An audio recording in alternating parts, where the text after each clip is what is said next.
गणतंत्र दिवस होता है। गणतंत्र दिवस का अर्थ ये है कि हम आज़ाद हुए थे, लेकिन जैसे मान लिया जाए कि कोई भैंस खूंटा से निकल गया तो वो किसी का खेत चर सकता है, लेकिन उसको स्वतंत्र कहा जाएगा। ठीक उसी प्रकार से जब स्वतंत्र हुए थे तो कोई मनमानी न करे, इसके लिए एक संविधान के तहत हम सभी व्यक्ति चलें उस राह पर, तो गणतंत्र दिवस उस दिन से स्थापित किया गया और तब से हम गणतंत्र दिवस मनाते आ रहे हैं। ये तो एक संक्षिप्त विवरण हमारे देश के जिन्होंने देश के लिए कुर्बान हो गए, स्वतंत्रता का सही अर्थ वही समझते थे। लेकिन जैसे जैसे सुविधा में हम होते गए, हम उस दिन को भुला गए और भुला करके, और हम देख रहे हैं कि कितना अत्याचार और व्यभिचार की ओर, माने उस मूल्य को हम समझ ही नहीं पा रहे हैं कि थोड़ा सा हम अगर ध्यान देकर देखें तो हमारा दिल थर्रा जाएगा कि इसको आज़ाद कराने के लिए उन्होंने कितना परिश्रम किया होगा, कितना बलिदान किया होगा, कितना जुनून था उनमें। ठीक उसी प्रकार से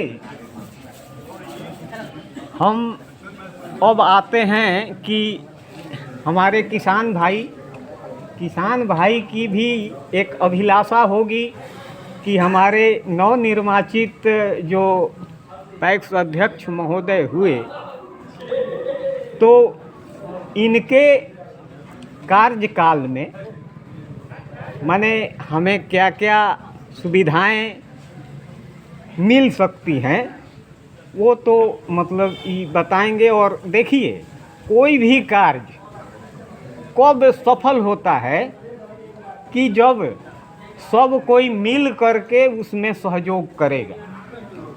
मान लिया ये अध्यक्ष महोदय हैं, कुछ करना चाह रहे हैं और अगर हम उसमें सहयोग नहीं करेंगे, हम उसमें ईमानदारी नहीं दिखाएंगे, तो वो कार्य सफल नहीं होगा। उदाहरण के लिए मान लिया बांध पर कुछ दिन पहले शीशों का पेड़ लगाया था सरकार ने।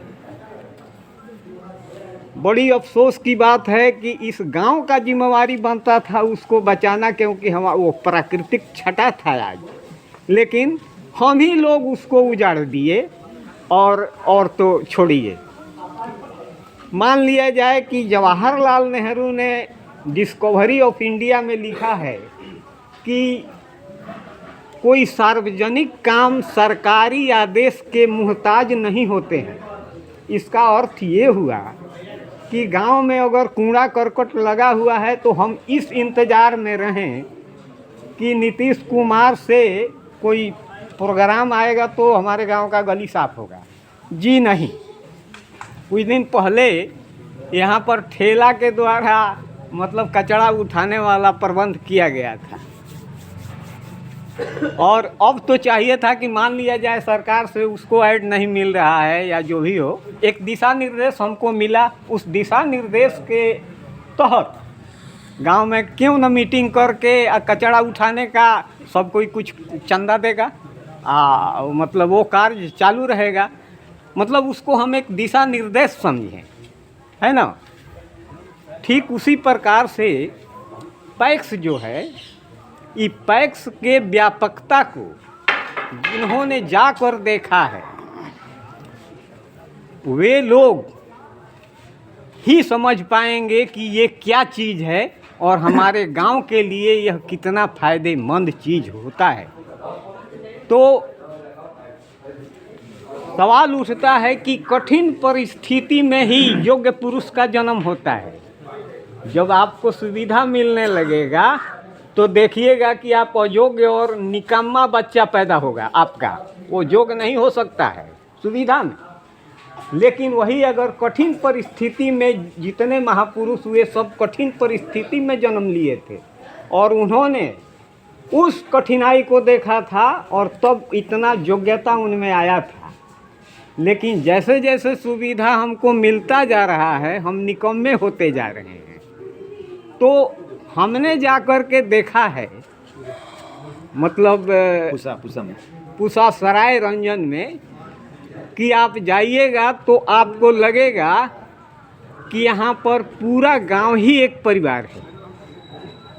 मैं आज भी गुजारिश करता हूँ अध्यक्ष महोदय से कि अन्यत्र तो ये भ्रमण करते ही हैं, लेकिन हमारे कहने से 2-4 लोगों को, विश्वस्त लोगों को ले करके एक बार वहाँ विजिट करें और जा कर के रात भर 2 रात रहें वहाँ पर। आपका खातिरदारी होगा, ऐसी बात नहीं है। कहना पड़ेगा कि हम भी एक अध्यक्ष हैं और आए हैं आपके कार्यकलाप को देखने के लिए, तो आपको वो लोग रूबरू कराएगा और आप देख कर के ही आप एक अच्छा ट्रेनिंग ले लेंगे कि हाँ इसका व्यापक रूप क्या है। तो इन्हीं चंद शब्दों के साथ मैं अध्यक्ष महोदय को इस संबंध में एक संक्षिप्त उसका जो है, वहाँ हम गए थे पूसा में, तो वहाँ से हम लोग, विनोद जी भी गए थे, इनके पास भी होगा, लेकिन मैं तो रखा था इसको। इसका फुर्सत में हम चाहेंगे कि इसका अध्ययन करेंगे आप और इसके व्यापक रूप को देखेंगे। और ताली बजाइए सब लोग थोड़ा दबा के। बहुत सुंदर। अपना नाम बता दीजिए, थोड़ा नाम बोलिए, अपना परिचय दे दीजिए। मेरा नाम वंशरूपन शाह है। घर कहाँ पे है? हाँ, पुराना हरिपुर है। ठीक। अभी आप लोगों ने बहुत